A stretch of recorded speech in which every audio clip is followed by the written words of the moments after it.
న్యాయమే గెలుస్తుంది ఏ రోజుకైనా. రాజలింగమూర్తి బీసీ అయినందుకే మర్డర్ జరిగింది అనుకోవచ్చా? కంపల్సరీ. ఇప్పుడు ఇదే చూడండి, ఒక రెడ్డిని చంపితే ఇంకొక కులాన్ని చంపితే ఇంకొక టైప్ ఎంక్వైరీ.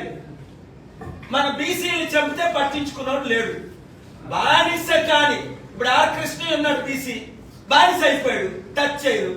ఆర్ కృష్ణ ద్వారా కొత్త కొత్త కుర్రోళ్ళు తీసుకొస్తున్నారు. ఇప్పుడు ఒక యూట్యూబర్ని ఎమ్మెల్సీ పోస్ట్ ఇచ్చి నోరు మించడానికి పేరు ఏమని చెప్పాల్సిన లేదు. కనుక బానిసలైన బీసీలారా, బిఆర్ఎస్ లో ఉన్న బీసీలారా, కాంగ్రెస్ లో ఉన్న బానిసలైన బీసీలారా, బీజేపీలో ఉన్న బానిసలైన బీసీలారా, ఒక్కసారైనా న్యాయం చేయరా మీరు? ఆ రెండు మూడు కుల కుటుంబ పార్టీల నుంచి మీరు బయటకు రారా? ఒక్కసారి అంబేద్కర్ ఆశయాలు నెరవేర్చరా? ఒక్కసారి బీసీనైన నన్ను మీరు ముఖ్యమంత్రి చేస్తే ఎన్ని అద్భుతాలు జరుగుతాయి, ఎంత అభివృద్ధి జరుగుతుంది. వాళ్ళు రారు అయితే మీరు యూత్ అంతా రండి. Let us fight together, pray together, fast together, work together to make the next CM not from BJP BC or BRS BC or Congress BC, because they are not BCs who are in BJP, BRS and Congress. They are nothing but slaves of the upper caste rule of the last 78 years. అందుకనే నా తమ్ముడు బండి సంజయ్ అంటాడు రాహుల్ గాంధీ ముస్లిం అని. అడిగి ఇంకో పని లేదు. ఈడు ముస్లిము, ఈడు హిందూ, ఈడు క్రిస్టియన్ అండం తప్ప. తమ్ముడు బండి, సిగ్గు లేదు నీకు? నా బయటికి ఒక హీరోగా ఉండు, చరిత్రలో నిలబడు. బ్రాహ్మణ పార్టీలో నువ్వెందుకున్నా? ఒక బీసీ అయ్యండి. బ్రాహ్మణ బీజేపీ ఆర్ఎస్ఎస్ పార్టీలో నువ్వెందుకున్నా?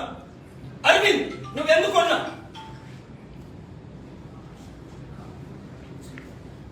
ఈటల రాజేందర్ బయటికి రా.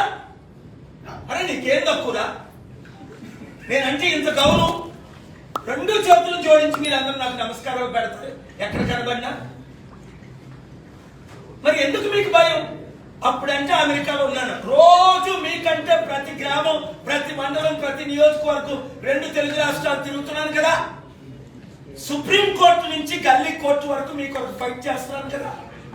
నాంపల్లి కోర్టులో గొడవ అయితే నేను అక్కడే. సుప్రీం కోర్టులో మీ కొరకు, రైతులందరి కొరకు న్యాయం చేయలేదా? రాకేష్ టికెట్ రూల్స్ చేంజ్ చేసి 60-70% ఉన్న రైతులకు నేను రైతుల మినిస్టర్ నా హోటల్కి రప్పించుకొని సంతకాలు పెట్టించి కేసులు విత్డ్రా చేయించుకున్నాను కదా 2022లో. ఇక్కడ 2023లో కామారెడ్డి రైతులకు న్యాయం చేయలేదా? ఆర్డర్ తేలేదా? కంపెనీని ఆపలేదా? ఇంకెంతకాలం మీ కొరకు నేను ఒక్కరిని పోటీ చేస్తాను, ఫైట్ చేస్తాను? మీరు ఎంతకాలం దాగుంటారు? చూస్తున్నారు నిచ్చెనలాగా. నిచ్చెన అందరినీ ఎక్కిస్తుంది పైకి, నిచ్చెన మాత్రం ఎప్పుడు ఎక్కదు. ఈ బీసీ బానిసలు అందరూ నిచ్చెనలాగా ఉండిపోయారు ఆ పార్టీలు. బయటకు రండి, మంత్రులు కండి, రాజ్యాధికారం ఏర్కోండి. Thank you very much. Okay, thank you sir.